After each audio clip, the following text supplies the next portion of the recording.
ایک بوڑھی عورت نے کہا، آپ میری ایک خواہش پوری کر سکتے ہیں؟ میں نے نظر بھر کر اس بوڑھی عورت کی طرف دیکھا، پھر ہمدردانہ لہجے میں بولا کہ شاید آپ کھانے کی کسی چیز کی خواہش محسوس کر رہی ہیں، لیکن محترمہ میں آپ کو بتائے دیتا ہوں کہ ہم باہر سے آپ کو کوئی چیز لا کر نہیں دے سکتے، جو چیزیں طے ہیں آپ کو بس وہی ملیں گی۔ میں نے اپنی زندگی میں بہت اچھے کھانے کھائے ہیں، میں خود لذیذ ترین کھانے پکانے کی ماہر ہوں، اس لیے آپ غلط سوچ رہے ہیں، ایسی بات ہرگز نہیں ہے۔ میں نے پوچھا، تب پھر آپ کیا چاہتی ہیں؟ اس عورت نے کہا کہ مجھے چند کاغذ اور ایک قلم چاہیے، میں کچھ کہنا چاہتی ہوں، اور اس کے ساتھ ساتھ وہ کہتے کہتے رک گئی۔ اور اس کے ساتھ ساتھ کیا؟ نہ جانے کیوں مجھے دلچسپی محسوس ہونے لگی، آج سے پہلے ایسی خواہش کسی نے مجھ سے نہیں کی تھی۔ وہ کہنے لگیں کہ اس کے ساتھ ساتھ آپ میری تحریر کو ایک اخبار کے ایڈیٹر کو بھی پہنچائیں گے، کیا آپ میرا یہ کام کر دیں گے؟ ان کی آنکھوں میں التجا کا ایک سمندر نظر آیا، لیکن وہ سمندر مجھے بہا کر نہ لے جا سکا۔ اس کی وجہ یہ تھی کہ یہاں تو آئے دن بوڑھے مردوں اور بوڑھی عورتوں سے ہی واسطہ پڑتا تھا، وہ طرح طرح کی فرمائشیں کرتے ہیں اور جہاں تک ممکن ہوتا ہم ان کی فرمائشوں کو پورا کرتے رہتے تھے، اس لیے میں اس قدر جلد کیسے متاثر ہو جاتا۔ لہٰذا میں نے کہا کہ میں آپ کا یہ کام آخر کیوں کروں؟ اس نے کہا کہ میرے پاس آپ کو دینے کے لیے ایک چیز ہے، آپ وہ چیز لے کر میرا کام کر دیں۔ ان کے لہجے میں درد تھا، بے قراری تھی۔ وہ جس دن سے آئی تھی انہوں نے کچھ نہیں کہا تھا، نہ کوئی ہم سے فرمائش کی تھی، آج یہ پہلا موقع تھا۔ میرے چہرے پر چمک آ گئی۔ میں نے کہا، وہ کیا چیز ہے؟ وہ کہنے لگی کہ سونے کی ایک انگوٹھی ہے، کم از کم 1 تولے کی تو ضرور ہوگی، آپ وہ انگوٹھی لے لیں اور میرا کام کر دیں۔ میں نے پوچھا کہ وہ انگوٹھی کہاں ہے؟ اس نے کہا کہ اپنے کپڑوں میں سے انگوٹھی نکال کر دینا میرا کام ہے، اس معاملے میں باقی کام کرنا آپ کا کام ہے۔ میں نے کہا، ٹھیک ہے، میں تیار ہوں، آپ کو کاغذ قلم مہیا کر دوں گا اور آپ جو تحریر دیں گی وہ اخبار میں ضرور دوں گا، اب نکالیے انگوٹھی۔ میں کافی بے چین ہو گیا تھا، سونے کی انگوٹھی کا سن کر میرے منہ میں پانی آ گیا تھا۔ کیا میں آپ پر اعتماد کر لوں؟ انہوں نے میری آنکھوں کی گہرائی میں جھانکنے کی کوشش کی۔ اس لمحے میں نے خوف محسوس کیا کہ کہیں وہ میرے بارے میں کوئی غلط رائے نہ قائم کر لیں۔ میں نے جلدی سے چہرہ دوسری طرف کرتے ہوئے کہا، آپ کو مجھ پر اعتبار کرنا چاہیے، آخر میں یہاں کے دفتری معاملات کا انچارج بھی ہوں، میں آپ کو جو مدد کر سکتا ہوں کوئی دوسرا نہیں کر سکتا۔ اس نے کہا، اچھی بات ہے، یہ رہی انگوٹھی۔ اس نے میرے سامنے اپنی مٹھی کھول دی۔ میں اس انگوٹھی کو دیکھ کر حیرت زدہ رہ گیا، واقعی 1 تولے سے کم کی نہیں تھی۔ یہی نہیں، اس میں نگ کی جگہ کوئی بہت قیمتی موتی جڑا گیا تھا۔ شاید انہیں اس موتی کی قیمت کا اندازہ نہیں تھا، ان کے خیال میں وہ کوئی عام موتی تھا۔ اگر وہ ایسا سمجھتیں تو یہ اور زیادہ عجیب بات تھی، کیونکہ اگر وہ اس کی انگوٹھی تھی تو اسے یہ بات کیوں معلوم نہیں تھی؟ میں پوچھے بغیر رہ نہ سکا۔ میں نے پوچھا، کیا یہ انگوٹھی آپ کی نہیں ہے؟ کہا، نہیں، بالکل میری ہی ہے۔ میں نے کہا، کیا آپ نے خود خریدی تھی؟ جواب میں کہا، نہیں، یہ میرے مرحوم شوہر نے شادی کی رات مجھے تحفے میں دی تھی۔ میں نے پوچھا، کیا انہوں نے اس کے بارے میں آپ کو کچھ نہیں بتایا تھا؟ بتایا کیوں نہیں تھا؟ انہوں نے کہا تھا کہ یہ ہیرے کی انگوٹھی ہے، مطلب یہ کہ جس نگ کو آپ عام موتی خیال کر رہی ہیں وہ دراصل ہیرا ہے، اور پھر بھی آپ یہ مجھے دے رہی ہیں، وہ بھی اتنے سے کام کے بدلے میں کہ میں آپ کو چند کاغذ اور قلم دے دوں گا، اور پھر آپ جو لکھ کر دیں گی میں اسے اخبار میں اشاعت کے لیے دے دوں گا، بس اتنی سی ہی بات ہے۔ اس نے کہا، ہاں، اتنی سی ہی بات ہے، لیکن یہ بات معمولی نہیں ہے۔ میری کہانی اگر منظر عام پر آ گئی تو ہلچل مچ جائے گی، پھر ایسی ایک کیا، میں آپ کو 10 انگوٹھیاں دے سکتی ہوں۔ بوڑھی عورت نے یقین کے لہجے میں کہا۔ میں نے کہا، کیا کہا آپ نے؟ میں دھک سے رہ گیا۔ اس نے کہا، بھائی اس میں بے یقینی کی کون سی بات ہے؟ جو عورت آپ کو ایسی ایک انگوٹھی دے سکتی ہے وہ 10 بھی دے سکتی ہے، آپ بس میرا یہ معمولی سا کام کر دیں۔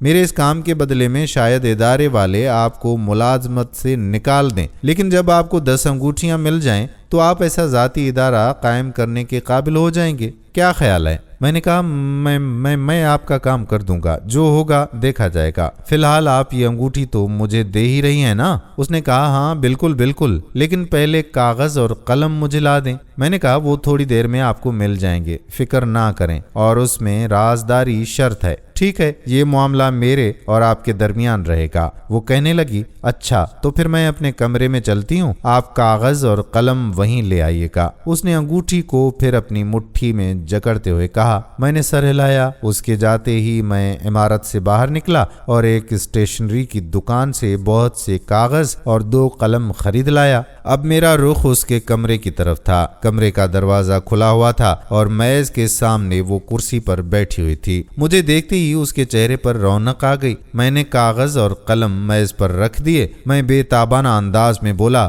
لائیے انگوٹھی۔ اس نے کہا ضرور، کیوں نہیں۔ وہ مسکرائی اور انگوٹھی میرے ہاتھ پر رکھ دی۔ میں تو جھوم اٹھا۔ اسی شام میں نے انگوٹھی ایک جوہری کو دکھائی اور پوچھا کہ ہیرے کی اس انگوٹھی کی اس وقت آپ کیا قیمت لگاتے ہیں؟ جوہری نے انگوٹھی کو حیرت سے دیکھا اور بولا میں آپ کو اس کے 1 کروڑ روپے دے سکتا ہوں۔ میں سکتے میں آ گیا۔ 10 انگوٹھیوں کا مطلب تھا 10 کروڑ۔ 10 کروڑ کے بعد تو میں اپنے ادارے کو 10 مرتبہ چھوڑ سکتا تھا۔ میں نے کہا میں ذرا کسی اور کو دکھا لوں۔ میں نے نظر انداز کرنے کے لہجے میں کہا کہ وہ کچھ زیادہ دے سکتا ہے یا نہیں۔ اس نے انگوٹھی میری طرف بڑھا دی اور بولا 1.25 کروڑ تک دے دوں گا۔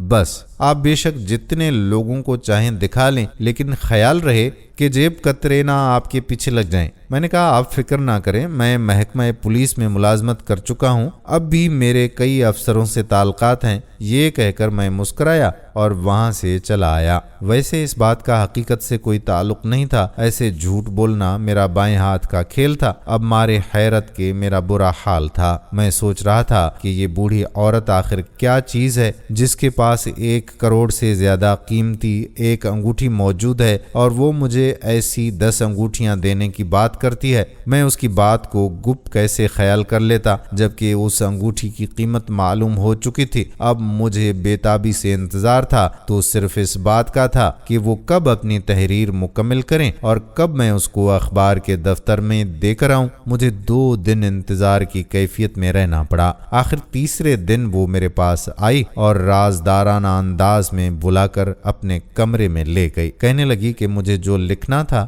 میں لکھ چکی ہوں، اب شرط یہ ہے کہ آپ اسے پڑھے بغیر اخبار کے دفتر پہنچائیں گے۔ اگر میرا مضمون شائع ہو گیا تو اس صورت میں آپ کو ہیرے کی مزید انگوٹھیاں دینے کے قابل ہو جاؤں گی۔ میرے منہ سے نکلا آخر کیسے؟ اس نے کہا کہ اگر آپ نے اخبار کے دفتر میں دینے سے پہلے اس مضمون کو پڑھ لیا اور شائع ہونے کے لیے نہ دیا تو یہ معاملہ جوں کا توں رہ جائے گا۔ اس صورت میں یہ انگوٹھی بھی مجھے واپس دی جائے گی۔ انہوں نے میرا جملہ سنا ہی نہیں، بس اپنی سناتی رہیں۔ آخر میں نے کہا کہ میرا دماغ تو نہیں چل گیا، آخر میں اپنا اتنا بڑا نقصان کیوں کروں گا؟ یہ کہتے ہوئے میں بھرپور انداز میں مسکرایا۔ اس نے مضمون میرے حوالے کر دیا اور بولی کہ اسے لفافے میں بند کر کے گوند لگا دیں اور یہ اخبار کے دفتر میں دینے والا کام آج ہی کر ڈالیں۔ اس سے ہوگا یہ کہ کل کے اخبار میں چھپ جائے گا۔ میں نے کہا ٹھیک ہے، میں ایسا ہی کروں گا، آپ فکر مند نہ ہوں۔ میں اپنے دفتر میں چلا گیا، ایک لفافے میں مضمون کو ڈالا اور گوند لگا دی۔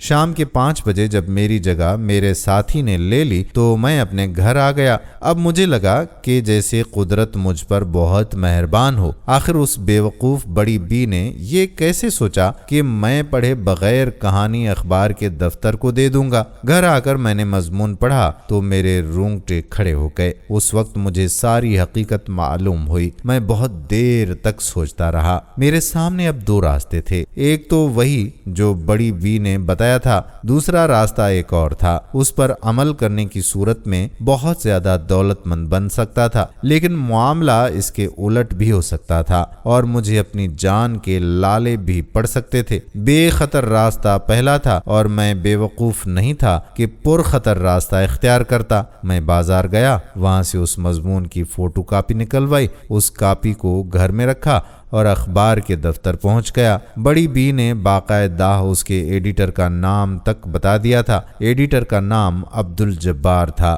وہ با اخلاق طریقے سے ملے۔ میں نے یہ لفافہ ان کے سامنے رکھ دیا۔ انہوں نے پوچھا یہ کیا ہے، کوئی مضمون، کالم یا پھر خبر؟ اب ان کے لہجے میں قدرے ناگواری در آئی، کیونکہ اس قسم کے کام کے لیے الگ شعبہ تھا۔ ایڈیٹر سے تو کسی خاص مقصد کے لیے ملاقات کی جا سکتی تھی۔ میں نے پوچھا کہ آپ مسز ذاکر کو جانتے ہیں؟ ایڈیٹر صاحب بری طرح اچھلے۔ ان کے منہ سے نکلا، او میرے خدایا، کیا ان کاغذات میں لیڈی ذاکر کے بارے میں کچھ ہے؟ میں نے کہا ایک مضمون ہے جو انہوں نے خود لکھا ہے۔ کیا کہہ رہے ہو؟ وہ کہاں ہے؟ ایڈیٹر صاحب اچھل پڑے۔ میں نے اگر وہ مضمون نہ پڑھا ہوتا تو انہیں اس طرح سے اچھلتے دیکھ کر خود بھی ضرور اچھل پڑتا، لیکن چونکہ میں کہانی پڑھ چکا تھا اس لیے پرسکون انداز میں مسکراتا رہا۔ میں نے کہا وہ جہاں بھی ہیں خیریت سے ہیں، آپ ان کی یہ کہانی پڑھ لیں اور اسے شائع کر دیں، بس یہی وہ چاہتی ہیں۔ اس نے کہا کہ ہم اور ان کی کہانی شائع نہ کریں، ہمارا دماغ تو نہیں چل گیا، یہ کل کی سب سے بڑی خبر ہوگی، لیکن مجھے تو بتا دو وہ ہیں کہاں؟ میں نے کہا انہوں نے اس بات کی اجازت نہیں دی، اخبار میں خبر شائع ہونے کے بعد وہ خود سامنے آئیں گی۔ میں نے بات اس طرح سے کی جیسے مجھے بڑی بی نے یہ بات خود بتائی ہو،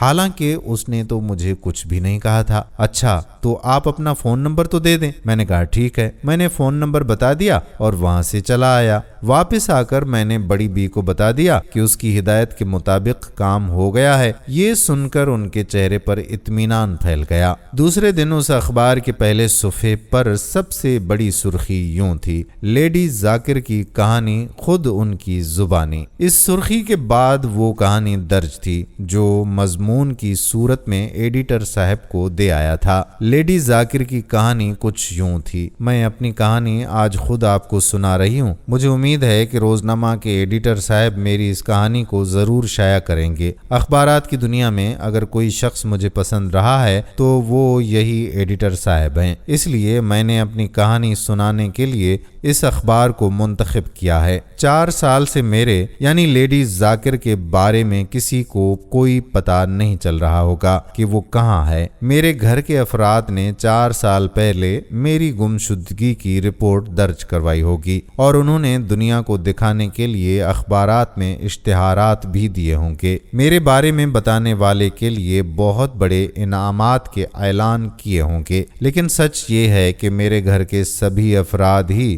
مجھے غائب کرنے کے ذمہ دار ہیں۔ ان سب نے مل کر یہ کام کیا ہے۔ میرے شوہر جیسا کہ آپ جانتے ہیں کہ کئی ارب کے مالک تھے، وہ اس ملک کے تو شاید سب سے بڑے دولت مند آدمی تھے۔ ان کی وفات کے بعد میرا بیٹا اور بیٹی اور میں، بس یہ تینوں ہی اس ساری دولت کے مالک تھے۔ میں نے ان دونوں کی شادیاں کرا دیں اور وہ اپنے بچوں میں سب کچھ بھول گئے۔ ہمارے پاس کیا نہیں تھا، اللہ کا دیا سبھی کچھ تو تھا۔ پھر ایک دن میرا بیٹا اور بیٹی ایک تقریب میں جانے کے لیے گھر سے نکلے اور پھر واپس نہ آئے۔ ان کی کار کا ایکسیڈنٹ ہو گیا تھا۔ میری دنیا اندھیری ہو گئی تھی۔ خیر رفتہ رفتہ میں پرسکون ہو گئی، اپنے پوتوں پوتیوں نواسوں اور نواسیوں میں گھر کر اس غم کو بھول گئی، مگر دولت کی ریل پیل نے ان سب کے دماغ خراب کر دیے۔ میں انہیں قدم قدم پر ٹوکنے لگی، انہیں برائیوں سے روکنے لگی، لیکن وہ غلط کاموں میں اس طرح سے مگن ہوئے کہ ان کی اصلاح میرے بس کی بات نہ رہی۔ میں کڑھنے اور جلنے لگی، انہیں بار بار جکڑتی، برا بھلا کہتی، یہاں تک کہ وہ تنگ آ گئے۔ اصل مسئلہ یہ تھا کہ ساری جائیداد میرے نام تھی اور میری زندگی میں وہ اس کے مالک بن نہیں سکتے تھے۔ بڑا نواسا ڈاکٹر ہے، اس نے مجھے سوتے میں نیند کے انجیکشن لگا کر محل نما کوٹھی کے ایک تہہ خانے میں قید کر دیا۔ پھر میری گمشدگی کی رپورٹ درج کرا دی اور اخبارات میں اشتہارات دے دیے۔ اب تہہ خانے میں میرے ساتھ کیا ہوتا رہا یہ بہت بھیانک کہانی ہے۔ ڈاکٹر نواسے نے ہوش و حواس تباہ کرنے کی دوائیں انجیکشنوں کی صورت میں مجھے دینا شروع کر دیں۔ وہ مجھے ہر وقت سلائے رکھتا۔ اس طرح میرے ساتھ جانوروں سے بدتر سلوک ہوتا رہا۔ آخر میں پاگل ہو گئی، اپنے حواس کھو بیٹھی، یادداشت غائب ہو گئی۔ مجھے اپنے بارے میں کچھ ہوش نہ رہا کہ میں کون ہوں اور کیا ہوں۔ جب ڈاکٹر نواسے نے یہ جان لیا کہ میں مکمل طور پر پاگل ہو چکی ہوں تو انہوں نے مجھ سے چھٹکارا حاصل کرنے کا پروگرام بنایا۔ ایک رات وہ مجھے پاگل خانے میں داخل کروانے آئے۔ انہیں یقین تھا کہ میں کسی کو بھی کچھ بتانے کے قابل نہیں رہ گئی ہوں۔ شاید ان کا خیال درست بھی ثابت ہوتا اگر پاگل خانے کے ڈاکٹر بہت ہی مہربان ہستی نہ ہوتے۔ انہوں نے جب میرے بازوؤں کو انجیکشنوں سے چھلنی دیکھا تو وہ سمجھ گئے